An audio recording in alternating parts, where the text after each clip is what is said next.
नमस्कार साथियों, जय हिंद। आज की इस वीडियो में हम एसएससी जीडी 2024 के प्रीवियस ईयर के मैथ का सॉल्यूशन करने वाले हैं। मुझे उम्मीद है कि आप लोगों की एसएससी जीडी की तैयारी बहुत अच्छी चल रही होगी। जैसा कि कल की वीडियो में हमने पहली शिफ्ट के 1 से 10 तक के क्वेश्चंस को कर लिए थे, आज हम उसके आगे के क्वेश्चंस को करेंगे। तो चलिए बिना देरी के शुरू करते हैं। चलिए क्वेश्चन नंबर 11 करते हैं। इसमें कहा गया है कि 8 दिनों तक काम करने के बाद राखी को पता चलता है कि अभी तक केवल 10% काम पूरा हुआ है। यानी कि राखी 8 दिनों तक काम करती है अकेले और उसको पता चलता है कि अभी केवल 10% ही काम पूरा हुआ है। आगे क्या कहा गया है, वह पूनम को काम पर रखती है जो राखी से 20% अधिक कुशल है और शेष काम को पूरा करने में उन्हें कितना दिन और लगेंगे, यानी दोनों मिलकर कितने दिन में कर लेंगे। तो कैसे करेंगे, तो राखी द्वारा काम निकाल लेंगे। पहले राखी द्वारा 8 दिनों में कितना काम हुआ है, 10%, यानी 10% काम राखी ने कितने दिन में किया है, 8 दिन में। 8 दिन में तो 100% काम कितने दिन में, यानी पूरा काम कितने दिन में करेगी, तो 100% काम राखी 80 दिन में कर लेगी, यानी पूरा काम ख़त्म कर देगी 80 दिन में। उसके बाद कहा गया है वह पूनम को काम पर रखती है। अब पूनम को रखती है तो जो कि राखी से 20% अधिक कुशल है, यानी उसकी क्षमता राखी से 20% अधिक है। ये पूनम हो गया, ये राखी। इसकी कार्य क्षमता निकालेंगे। कार्य क्षमता तो 20% अधिक कुशल है, तो 20% को हम फ्रैक्शन में लिखेंगे 1/5। 1/5 इसको हम फ्रैक्शन में बदलेंगे, यानी भिन्न में। तो राखी की जो है कार्य क्षमता 5 है, तो पूनम की कितनी हो जाएगी, यानी 20% अधिक कुशल है, तो राखी की कार्य क्षमता 5 है, इससे अधिक है पूनम की, तो हो जाएगा 6। तो हम टोटल पहले वर्क निकाल लेंगे, कुल काम निकालेंगे। कुल काम, तो कुल काम कितना हो गया, तो राखी 80 दिन में पूरा काम कर लेती है और 5 की क्षमता से करेगी तो कितना काम कर लेगी, 5 की क्षमता से अगर करेगी राखी तो टोटल कितना काम कर लेगी, ये 400 काम पूरा कर लेगी राखी। तो टोटल वर्क हमारा कितना आ गया, 400 हमारा टोटल वर्क है और राखी ने कितना किया है, 10%। तो 400 का 10% राखी ने काम पूरा कर लिया है, तो इसका 10% निकाल देंगे हम।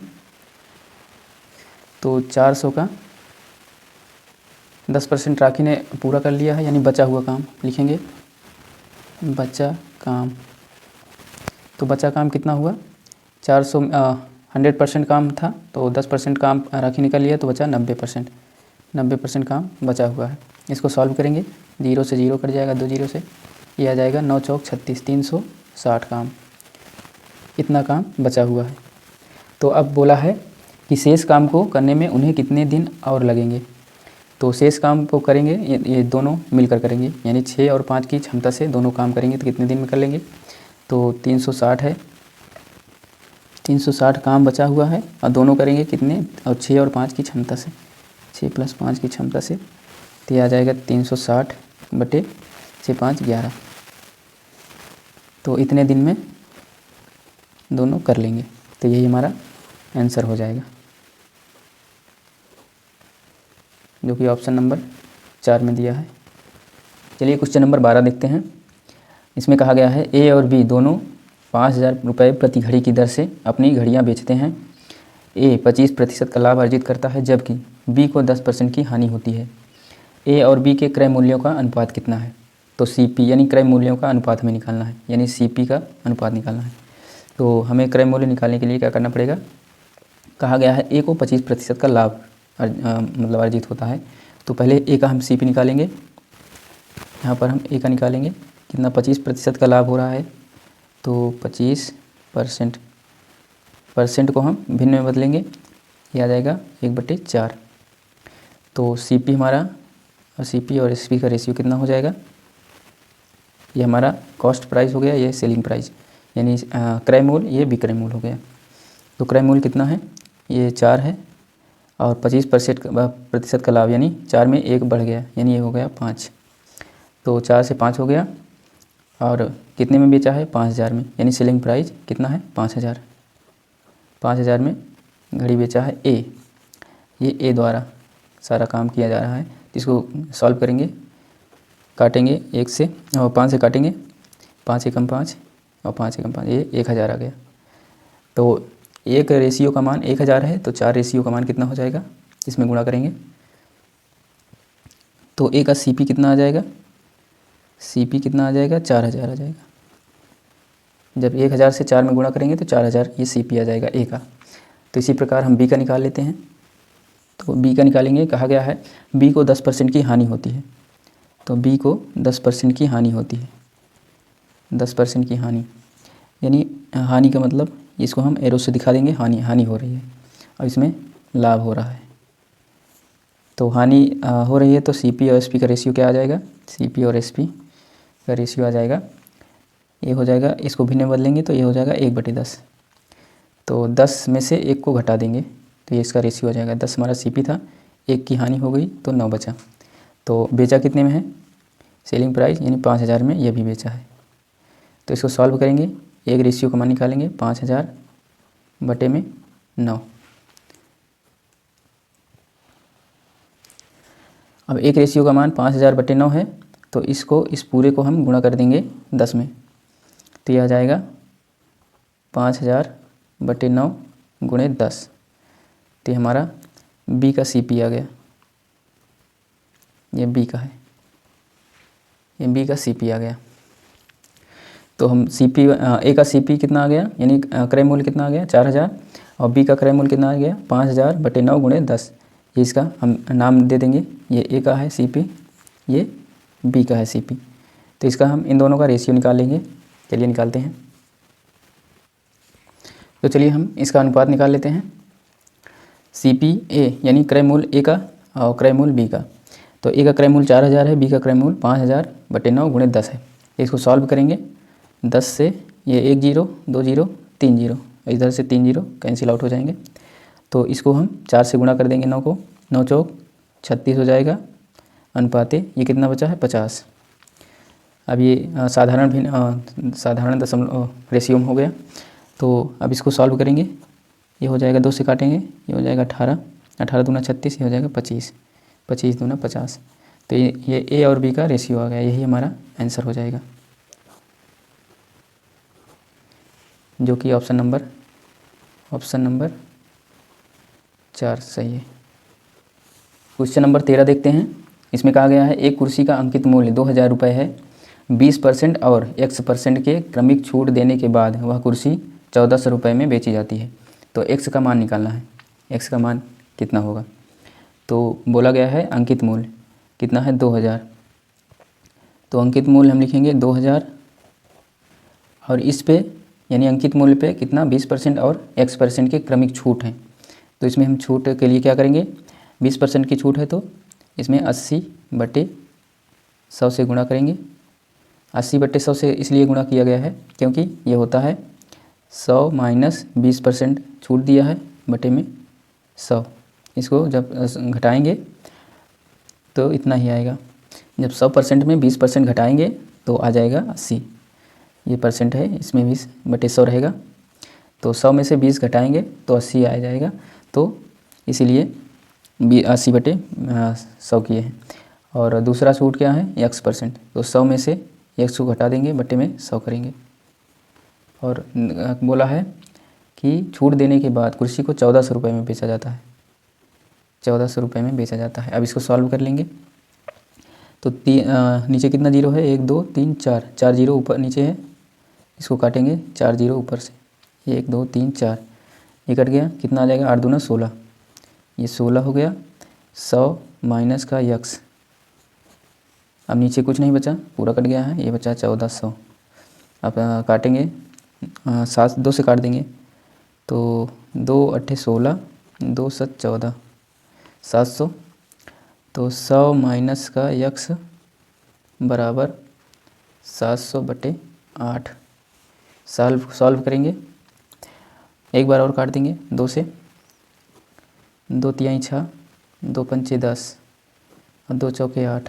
अभी एक बार और कटेगा, 2 एकम 2, 2 7 14, 2 पंचे 10, 2 दूना 4, 175/2 आ गया। अब इसको इधर लाएंगे और X को उधर ले जाएंगे तो लिखेंगे 100 माइनस का x बराबर 175/2। तो 100 माइनस का 175/2। अब x को उधर ले जाएंगे तो x बचेगा। अब घटाएंगे, 200 हो गया, इसको गुणा करेंगे, तिरछा गुणा। 100 में 2 से गुणा करेंगे, 200 हो जाएगा। 200 माइनस 175 और पूरे का बट्टे 2 बराबर x। तो 200 माइनस 175 कितना आ जाएगा? यह आ जाएगा 25/2 बराबर x। 25 को 2 से भाग देंगे तो यह आ जाएगा 2 एकम 2, 2 दूना 4, 2 पंचे 10, यानी 12.5। x का मान आ जाएगा 12.5। तो यही हमारा आंसर हो जाएगा, जो कि ऑप्शन नंबर 3 में दिया है। ऑप्शन नंबर 3 सही है। चलिए क्वेश्चन नंबर 14 देखते हैं। इसमें कहा गया है एक क्रिकेट की टीम में 7 पुरुषों की आयु 26, 25, 21, 29, 24, 28 और 22 है। उनकी औसत आयु निकालनी है। तो औसत आयु निकालने के लिए क्या करेंगे? पहले तो हम लिख लेंगे सभी की आयु कितना है, 26, 25, 21, 29, 24, 28 और 22। तो इसमें हम दो तरह से निकाल सकते हैं इसकी आयु। पहला तो इन सभी को जोड़कर और जितने भी पुरुष हैं उससे भाग कर देंगे तो इसका एवरेज निकल आएगा। तो पहला तरीका हम देख लेते हैं एवरेज निकालने के लिए। एवरेज हमारा हो जाएगा 26 plus 25 plus 21 plus 29 plus 24 plus 28 plus 22 बटे में करेंगे 7 पुरुष हैं, 7 से भाग करेंगे। अब इनको जोड़ेंगे, ये हो जाएगा 20, 20, 40, 20, 60, 20, 80, 20, 100, 120, 140, 2, 8, 2, 10, 10, 4, 14, 14, 9, 23, 23, 1, 24, 24, 5, 29, 29, 6, 29, 6, 35, 29, 6, 35, 35 इसमें जोड़ देंगे, कितना आ जाएगा? 5, 4, 3, 7, 175 आ जाएगा। तो 175 आ जाएगा, बटे में 7 करेंगे, 7 से भाग देंगे, कितना आ जाएगा? 7 दूना 14, कितना बचा? 7 दूने 14, 14, 3, 5, यानी 3 बचा, 35 हो गया, 7 बचे 35। तो ये इसका एवरेज आ गया, ये इसका आंसर हो जाएगा। इस तरह से आप इसका एवरेज निकाल सकते हैं। इसका एक और तरीका है जो कि बहुत ही जल्दी, बहुत ही आसानी से निकल जाता है। तो चलिए उसको देख लेते हैं। दूसरा तरीका इसका है, पहले हम सभी संख्याओं को लिख लेंगे। 26, 25, 21, 29, 24, 28, 22। कितनी संख्याएं हैं? 1, 2, 3, 4, 5, 6, 7 संख्याएं हैं। तो इसमें हम क्या करते हैं कि औसत आयु निकालने के लिए हम लिख लेंगे औसत आयु। तो हम किसी भी संख्या को एवरेज मान लेंगे। आप चाहे 25 को मान लीजिए, चाहे 26 को, 21 को, कुछ भी। मैं ले लेता हूँ 29 को, मान लीजिए हमारा एवरेज 29 है। तो अब इसमें से देखना होगा कि कौन किससे कितना ज़्यादा है। तो 29 से ये 26 कितना कम है या ज़्यादा है? तो ये 26 कम है 29 से, कितना? 3 कम है, तो माइनस कर देंगे। और 29 से 25 कितना कम है? 4 कम है। माइनस के साथ, अगर कम है तो माइनस लगाएंगे, अगर ज़्यादा है तो प्लस लगाएंगे। 29 से 21 कितना कम है? 8 कम है, माइनस 8 करेंगे। 29 से ये 29 कितना कम है? 0। ये 29 से 24 कितना कम है? ये 5 कम है। 29 से 28 कितना कम है? 1 कम है। 29 से 22 कितना कम है? 7 कम है, -7 करेंगे। अब माइनस है तो सभी को जोड़ लेंगे। अगर माइनस प्लस रहता तो घटता जुड़ता, तो जोड़ेंगे। 4, 3, 7, 8, 7, 15, 15, 5, 20, 20, 1, 21, 21, 7, 28। तो माइनस चिन्ह के साथ लगाएंगे 28, और जितनी संख्याएं हैं उससे भाग कर देंगे। 7 लोग हैं, 7 से भाग करेंगे, कितना आ जाएगा? 7 चौक 28, 4 आ जाएगा। तो 29 माइनस का 4, ये आ जाएगा 25। तो औसत आयु कितना आ गया? 25। यही हमारा आंसर हो जाएगा। जो कि ऑप्शन नंबर 3 में दिया गया है। तो आप लोगों को समझ में आ गया होगा। तो चलिए देखते हैं अगला क्वेश्चन। चलिए क्वेश्चन नंबर 15 करते हैं। इसमें कहा गया है, क्वेश्चन नंबर 15 दिया है 7 प्लस का 33 छोटा ब्रैकेट गुणे 44 भागे 2 ब्रैकेट बंद गुणे 5 गुणे 5। तो इसका मान बताना है। तो इसको करने के लिए सभी ब्रैकेट को सॉल्व करेंगे। ये 33 साथ कितना हो जाएगा 40 गुणे 44 में 2 से भाग देंगे, ये हो जाएगा 22 गुणे ये हो जाएगा 25। तो इसको सॉल्व करेंगे। 25 चौका, इसको गुणा करेंगे 25 चौका 100, ये हो जाएगा 100 गुणे 22। तो टोटल इसको गुणा करेंगे फिर ये हो जाएगा 2200, तो 2200 हो जाएगा। यही इसका मान हो जाएगा, जो कि ऑप्शन नंबर 4 में दिया है। सॉरी 25 चौका 100, ये 100 था, एक जीरो लगाना भूल गए थे, ये 1000 हो जाएगा, ये 22,000 हो जाएगा टोटल। तो इसका आंसर कितना होगा 22,000। चलिए क्वेश्चन नंबर 16 करते हैं। इसमें कहा गया है एक वर्ष में सपना का औसत मासिक व्यय वर्ष के प्रथम 3 महीनों के लिए 1100 रुपये, अगले 5 महीनों के लिए 1000 रुपये और अंतिम 4 महीनों के लिए 1200 रुपये था। यदि कुल वार्षिक बचत 1300 रुपये थी तो सपना की औसत मासिक आय कितनी थी। यानी हमें मासिक आय निकालनी है। तो इसका फार्मूला होता है आय बराबर खर्च प्लस बचत। आय बराबर खर्च प्लस बचत। खर्च और बचत को मिलाएंगे तब हमारी टोटल आय निकल कर आएगी। तो इसको सॉल्व कैसे करेंगे। तो इसमें 3 महीनों के लिए 1100 रुपये है, 3 महीनों के लिए 1100 रुपये दिया है। तो ये 3 महीनों के लिए 1100, ये औसत है। तो हमें इसका योग निकालना पड़ेगा। औसत मतलब कि जो है मान लो कोई संख्या है 1 2 3, 3 संख्याएं हैं। अगर हमें इसका एवरेज निकालना होगा, औसत निकालना होगा तो 3 से भाग करना पड़ेगा, क्योंकि 3 संख्याएं हैं। तो कितना आ जाएगा, ये 6/3 आ जाएगा। भाग करेंगे तो टोटल 3 आ जाएगा या 2 आ जाएगा, सॉरी ये 2 आ जाएगा। तो ये एवरेज है। अब हमें योग निकालना होगा। योग निकालना होगा तो क्या करेंगे, 2 है एवरेज इसका और कितने लोग हैं, 3 लोग हैं। तो इसमें 3 से गुणा करना पड़ेगा। तो टोटल आ जाएगा योग हमारा 6 आ जाएगा। सेम इसी प्रकार से इसमें भी करना पड़ेगा। जैसे कि 3 महीनों के लिए 1100 रुपये है इसका एवरेज, यानी औसत है। तो योग निकालने के लिए क्या करेंगे, 3 को हम 11 से गुणा कर देंगे। इसका हम डायरेक्ट योग निकाल रहे हैं। योग निकालेंगे तो 3 महीने का 1100 गुणे 3 कितना हो जाएगा, 11×3 = 3300। और 5 महीने का, ये 3 महीने का है, 3 मंथ। और 5th मंथ का निकालेंगे योग। 5 महीने का योग कितना है, 1000 रुपये, 1000 गुणे 5 तो हो जाएगा 5000 रुपये। और निकालेंगे आगे इसके। और 4 महीनों के लिए 4 मंथ का योग कितना होगा, एवरेज दिया है योग निकालने के लिए 1200 है, गुणे 4 करेंगे तो हो जाएगा 4800। तो हम इन तीनों को आपस में जोड़ लेंगे तो हमें टोटल निकल कर आ जाएगा। टोटल हम निकालेंगे 3300, 5000 और 4800। इसको हम जोड़ेंगे 0 0 8 3 11 हो जाएगा और 5 4 9 3 12 1 13, ये हो जाएगा 8 3 11 के 1 हासिल 1 3 1 4 5 4 9 9 4 13। टोटल योग कितना निकल कर आ गया, 13100। तो अब हम अपने फार्मूला में इसको रखेंगे। फार्मूला क्या है, आय बराबर खर्च प्लस बचत।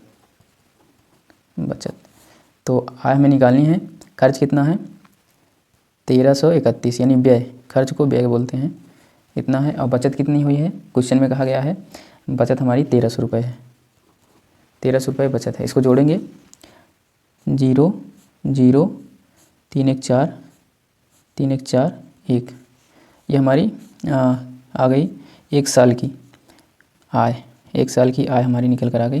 तो हमें जो है मंथली निकालनी है, 1 महीने की निकालनी है, मासिक तो मासिक कितना, औसत मासिक आय यानी 12 से भाग दे देंगे तो 12 बरहम में 144 होता है, तो ये हो जाएगा 1200 रुपये। ये हमारा मासिक औसत मासिक आय निकल कर आ जाएगी। तो ये हमारा आंसर हो जाएगा जो कि ऑप्शन नंबर 2 में है। तो मुझे उम्मीद है कि ये क्वेश्चन आप लोगों को समझ में आ गया होगा। आप लोग बोल रहे होंगे कि ये बड़ा लेंदी है, लेकिन जो है कुछ क्वेश्चंस ऐसे आते हैं जो कि लेंदी होते हैं। आप लोगों को ये समझना होगा कि कौन से क्वेश्चन टाइम टेकन हैं या टाइम टेकन नहीं है। तो ये क्वेश्चन थोड़ा कैलकुलेटिव था, यानी टाइम लेने वाला था, और बाकी इजी था। तो आप जो है इसको समझ कर करेंगे, और बाकी इससे ज़्यादा शॉर्ट में इसको नहीं कर सकते हैं। तो बाकी समझाने के लिए मैंने इतना सब कुछ लिखा है। बाकी आप जब डायरेक्ट करेंगे तो इतना सब नहीं लिखना होता है, बहुत जल्दी हो जाता है। तो मुझे उम्मीद है कि आप लोग समझ चुके होंगे। तो चलिए देखते हैं अगला क्वेश्चन। चलिए क्वेश्चन नंबर 17 देखते हैं। इसमें बोला गया है यदि m n का अनुपात 9 और 6 है तो m + n अनुपात m - n का मान कितना होगा।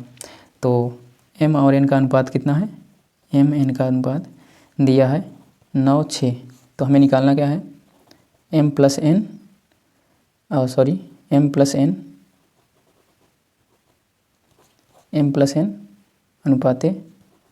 m - n, ये हमें निकालना है, इसका मान निकालना है। तो m की जगह पे 9 रख देंगे, n की जगह पे 6 रख देंगे डायरेक्ट। m की जगह पे 9 + 6, n की जगह पे अनुपात 9 - 6 सॉल्व करेंगे। 9 6 15 और 9 में से 6 गए 3, इसको सॉल्व करेंगे, 3 से काटेंगे, 3 × 5 = 15, 3 × 1 = 3, तो ये इसका अनुपात निकल कर आ जाएगा। तो ये इसका आंसर हो जाएगा जो कि ऑप्शन नंबर 2 में दिया है। चलिए क्वेश्चन नंबर 18 देखते हैं। इसमें कहा गया है किसी वस्तु का विक्रय मूल्य 5175 रुपये है और उस पर 25% की छूट दी गई है, वस्तु का अंकित मूल्य कितना होगा। यानी MP और SP का रेशियो हमें निकालना पड़ेगा। तो पहले बोला गया है SP कितना है, SP हमारा दिया है सेलिंग प्राइस 5175 रुपये, इतना दिया गया है। तो बोला गया है कि उस पर 25% की छूट दी जाती है, 25% डिस्काउंट छूट दिया जाता है। इसको हम भिन्न में बदलेंगे तो यह जाएगा 1/4, 1/4 आ जाएगा। MP SP का रेशियो हम निकालेंगे, MP और SP का रेशियो निकालेंगे। तो MP हमारा 4 है, इस पर छूट देने के बाद हमारा 25% छूट दिया गया है, तब इतना हुआ है। इस पर MP SP का रेशियो निकालेंगे तो MP हमारा 4 हो गया और इस पर छूट 1 की छूट है, ये हो जाएगा 3, तो SP हमारा 3 हो जाएगा। छूट देने के बाद इतना हुआ है, तो 3 रेशियो बराबर हमारा दिया है 5175। इसको सॉल्व करेंगे, 3 × 3 3 × 3 कितना हुआ 2, 3 × 7 21, 3 दूना 6, 3 × 5 15, ये 1725 आ गया। इसको 1725 को 4 में गुणा करेंगे, 4 से गुणा करेंगे तो हमारा MP निकल कर आ जाएगा। MP बराबर 1725 × 4 गुणा करेंगे, 4 × 5 = 20, 4 दूना 8, 8 2 10, 4 7 28, 28 1 29, 4 1 4, 4 2 6, ये हो जाएगा 6900। यही हमारा आंसर हो जाएगा। MP हमारा 6900 हो जाएगा, यही हमारा आंसर हो जाएगा। तो जो कि ऑप्शन नंबर 1 में दिया है। चलिए क्वेश्चन नंबर 19 देख लेते हैं। इसमें कहा गया है 44 आम और 121 केले और 11 सेब हैं, उन्हें कई पंक्तियों में इस प्रकार व्यवस्थित करना है कि प्रत्येक पंक्ति में समान संख्या में फल हों और प्रत्येक पंक्ति में एक प्रकार का फल हो, यानी एक प्रकार का फल होना चाहिए। पंक्तियों की न्यूनतम संख्या कितनी है। तो पहले हम लिख लेंगे आम कितने हैं, आम की संख्या 44 है। और केला कितना है, केले हो जाएंगे 121। और सेब की संख्या कितनी है 11। तो बोला गया है इस प्रकार व्यवस्थित करना है कि प्रत्येक पंक्ति में समान संख्या में फल हों और प्रत्येक पंक्ति में एक प्रकार का फल हो। एक प्रकार का फल यानी इसमें कितनी पंक्ति बनेगी, 4 पंक्ति बन जाएगी, क्योंकि एक प्रकार का फल होना चाहिए। तो 11 फल लेंगे तो 4 पंक्ति में लगाएंगे और इसमें भी 11 फल लेंगे तो ये 11 पंक्ति बन जाएगी। और ये 11 लेंगे तो 11 किस लिए ले रहे हैं, क्योंकि इसमें 11 है। अगर इसको हम कुछ और ले लेंगे तो ये पंक्ति गड़बड़ हो जाएगी, क्योंकि हमें समान पंक्ति में समान फल लगाना है, तो ये एक पंक्ति बन जाएगी। तो इसको सॉल्व करेंगे। सॉल्व क्या मतलब, ये इसको जोड़ेंगे, पंक्ति की संख्या में निकालनी है, ये पंक्ति की संख्या है। तो 4 11 4 15 15 1 16, तो 16 ये पंक्तियों की संख्या आ गई, 16 पंक्ति। यही हमारा आंसर हो जाएगा। 16 पंक्तियों में हम पेड़ को लगाएंगे जो कि समान प्रकार का फल होगा। तो चलिए अगला क्वेश्चन करते हैं। चलिए क्वेश्चन नंबर 20 देखते हैं। इसमें सरलीकरण से क्वेश्चन है। सरलीकरण से क्वेश्चन है। इसमें क्वेश्चन दिया है 175 गुणे 72 भागे 24 प्लस में 5 छोटा ब्रैकेट बंद गुणे 20 मझला ब्रैकेट बंद और भागे 2। तो इसको सॉल्व करना, इसका मान बताना है। तो क्या करेंगे, सबसे पहले छोटा ब्रैकेट सॉल्व करेंगे और छोटे ब्रैकेट में सबसे पहले भाग होता है 175 गुणे 72 और भागे है तो ये 72 के भाग में आ जाएगा, या 24 हो जाएगा और प्लस में 5। इसको सॉल्व करेंगे, 24 3 72 3 आ जाएगा। 3 से इसमें गुणा करेंगे, भाग के बाद गुणा होगा, 3 5 15 3 7 21 1 22 3 एकम 3 3 2 5 525 और प्लस में ये 5। इसको जोड़ेंगे, ये कितना आ जाएगा। पहले इसको छोटे ब्रैकेट में लिख लेंगे, जो है छोटे ब्रैकेट में लिखेंगे और पूरे का भाग 2 है और सॉरी ये गुणा में है, गुणे में 20 है, अभी ये 20 है तो ये छोटे ब्रैकेट में है। तो इसको जोड़ेंगे, ये जाएगा 5 5 10, ये हो जाएगा 2 1 3 530 गुणे 20 और पूरे का भाग कितना है 2। इसको सॉल्व करेंगे, 2 से काट देंगे, 10 बार 2 एकम 2 10 बार में कट जाएगा। अब गुणा करेंगे, 53 हो जाएगा। 10 से गुणा करेंगे 530 में 5300 आ जाएगा। यही इसका आंसर हो जाएगा, जो कि ऑप्शन नंबर 2 में दिया है। तो मुझे उम्मीद है कि आप लोगों को आज का जो है जितने भी क्वेश्चन आज मैंने करवाए हैं आप लोगों को समझ में आ गया होगा। तो आज का ये पहली शिफ्ट का हमारा जो है 20 क्वेश्चन कंप्लीट होता है। अब अगली शिफ्ट का जो है क्वेश्चन हम अगली वीडियो में करेंगे। तो आप लोग जो है इसको प्रैक्टिस करेंगे और मिलते हैं अगली वीडियो में। तब तक के लिए जय हिंद।